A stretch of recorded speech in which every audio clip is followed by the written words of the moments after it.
Peggy 18. I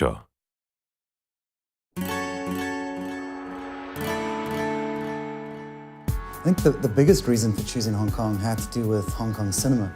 At the time we were watching a lot of Hong Kong cinema action flicks and just loved the action, loved the setting. So for us it was just made perfect sense to bring the action, bring an open world game to somewhere that gamers had never been before. Got this meshing of cultures. You've got the Eastern culture and the Western culture. The Western culture being the British involvement in Hong Kong, and how those two cultures have sort of been fused together over the past century and a half. It has really shaped that city.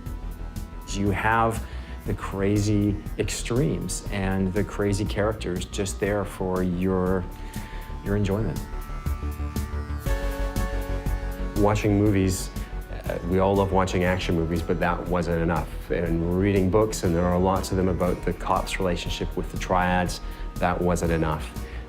We wanted to go there and experience it and understand not just what it meant to be there, but the elements that they could bring back. For the first time, we experienced the city through the viewfinder of our cameras, so we were just taking photos nonstop. There are parts of the city where it felt like you were just walking in a canyon of signage, you know what I mean? And then from there, the following day, you go to a different part of the city where it feels vast and open and modern.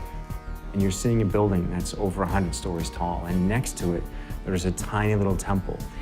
You see guys hanging out on a street corner who look like they were in a street fight, and they were triad guys who actually were in a street fight. The key for us about the triads and about Hong Kong was just how interwoven the triads are into society there. It's not like there's a bad guy that you can point to the whole time. They're part of the fabric. We were really lucky to be able to talk to people on both sides, the police and the triads. We talked to a member of very high up, and I guess you'd call it the Hong Kong Secret Service. He was fascinating to talk to, just in terms of understanding what the threats were in Hong Kong. We talked to a couple of members of the triads as well, who took our writer into some very interesting places. He never felt at risk, but he learned some interesting things.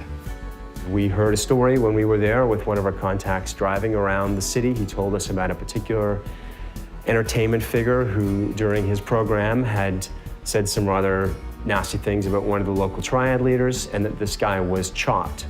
Chopped being the term of being attacked by a triad but left alive. No sooner had he told us the story than we drove around a corner, and he said, well, there he is. And sure enough, there was this guy walking down the street who we passed, who was years after the attack, but very visibly limping and very visibly maimed.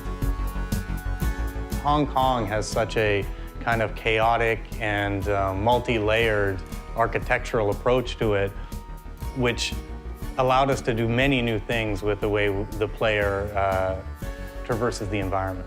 We've basically taken the essence of the city, the essence of the lifestyle, and designed all of our gameplay mechanics around that so that we can basically embrace the culture, but also create an experience where players will actually feel like a, gangster. Hong Kong is an island, and what we did was create an island with 4 separate neighborhoods. North Point, which is where you start the game, which is more reminiscent of Kowloon. Central Hong Kong, very famous skyline. Kennedy Town, built on the side of one of the hills in Hong Kong, more of an affluent neighborhood. And then Aberdeen Harbor, around the back of the island. The traffic is on the left-hand side of the street. We decided, for the sake of authenticity, that we were going to go with that. We wanted to capture a bit of everything, because really what's unique about Hong Kong is its diversity, and we wanted to capture that diversity. And small things like the tiny alleyways, the cluttered alleyways that feel dingy, foreign, and threatening in some ways. Layers of signage and pipes and wires and hanging laundry. It's a bit overwhelming in the beginning, but then you start slowly getting adjusted to what you're seeing.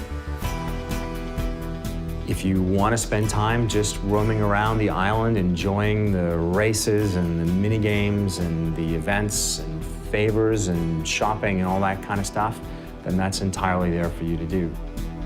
The final result is a city that feels authentic, but at the same time, it's fun to explore and to experience.